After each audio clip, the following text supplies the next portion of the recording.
అన్న నమస్తే అన్న. అన్న SSMB 29 మన టాలీవుడ్ లోనే ఒక 1000 కోట్ల బడ్జెట్ తో వస్తున్న మూవీ రాజమౌళి గారు అలాగే మహేష్ బాబు గారు. ఈ సినిమా స్టార్ట్ అయిన కాడ నుంచి ఈ సినిమాకి ఏదో ఒక అడ్డంకం అయితే వస్తుంది. మనం గతంలో చూసుకుంటేనేమో రాజమౌళి గారి మీద ఏమో కొన్ని విమర్శలు అయితే వచ్చినాయి వాళ్ళ ఫ్రెండ్.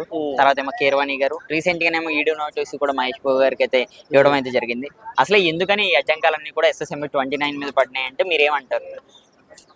ఈ రోజు మహేష్ బాబు గారు రాజమౌళి కాంబినేషన్ అది కీరవాణి గారు మ్యూజిక్ లో ఒక బ్రహ్మాండమైన సినిమా ఈ రోజు రేపు షూటింగ్ జరుగుతుంది. త్వరలో అది విడుదలవుతుంది పాన్ ఇండియా రేంజ్ లో.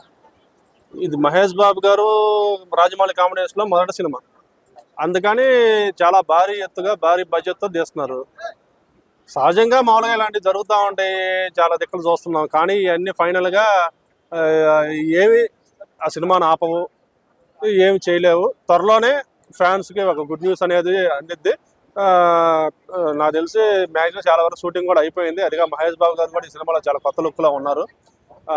రాజమౌళి గారి కాంబినేషన్ మహేష్ బాబు గారు హీరోగా అంటే వాళ్ళకి ఇంకా చెప్పక్కల్లా పూనకాలే థియేటర్లో.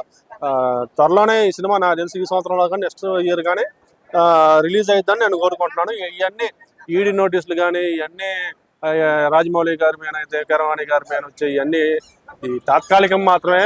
ఇవన్నీ సినిమాకి ఎఫెక్ట్ కావని నేను అనుకుంటున్నాను. ఓకే, దీంట్లో కూడా డైనోసార్ తో ఫైట్ ఉంటుంది మహేష్ బాబు గారికి అన్నట్టు ప్రచారం కూడా నడుస్తుంది. అంటే అంతరించిపోయిన డైనోసార్ మళ్ళీ తీసుకొచ్చే అవకాశం ఉందా మన రాజమౌళి గారు? డైనోసార్ తో ఫైటింగ్ పెడితే చూడరండి. ఏదన్నా సింహంతో పులితో ఫైటింగ్ అయితే ఓకే, కానీ డైనోసార్ అంటే అది ఆడో 30-40 అడుగులు ఎత్తుండే జంతువు. అది దాంతో 6 అడుగులు మహేష్ బాబు ఎలా ఫైట్ చేస్తాడు? ఇది పెడితే మాత్రం సినిమా లాసే. అది తీసేసి ఏదన్నా RRR లో జూనియర్ ఎన్టీఆర్ పులితో ఫైట్ చేసినట్టు ఏదైనా పులితోనో సింహంతోనో ఫైట్ చేపిస్తే బెటర్. డైనోసార్ తోనే ఫైటింగ్ అంటే జనాలు చూడరు.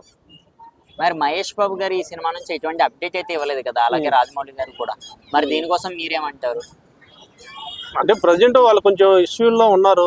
ఈడీ ఇష్యూ ఒకటి, మహేష్ బాబు గారు, కీరవాణి గారు ఏదో సింగర్ ఇష్యూ, అలాగే రాజమౌళి గారు కూడా ఏదో ఇష్యూలో ఉన్నారు. ప్రజెంట్ కొంచెం చిన్న చిన్న ఇష్యూలో ఉన్నారు. అవన్నీ సార్ట్అవుట్ చేసుకొని త్వరలోనే అప్డేట్ ఇస్తారని నేను అనుకుంటున్నాను. ఓకే, మహేష్ బాబు గారు ఈ సినిమా తర్వాత ఆయన క్రేజ్ ఎలా మారబోతుంది అనుకోవచ్చు? మహేష్ బాబు గారు ఇంతకుముందు తీసిన సినిమాలన్నీ ఒక ఎత్తు అయితే, రేపు రాజమౌళి కాంబినేషన్లో వచ్చే సినిమా ఒక ఎత్తు అండి. సినిమా పాన్ ఇండియా లెవెల్లో కాకుండా పాన్ వరల్డ్ లెవెల్లో సూపర్ డూపర్ హిట్ అయ్యిద్ది. అది దాదాపు 2000 కోట్లు దాకా వసూలు చేసిద్దని నేను అనుకుంటున్నాను. థ్యాంక్ యూ అన్న.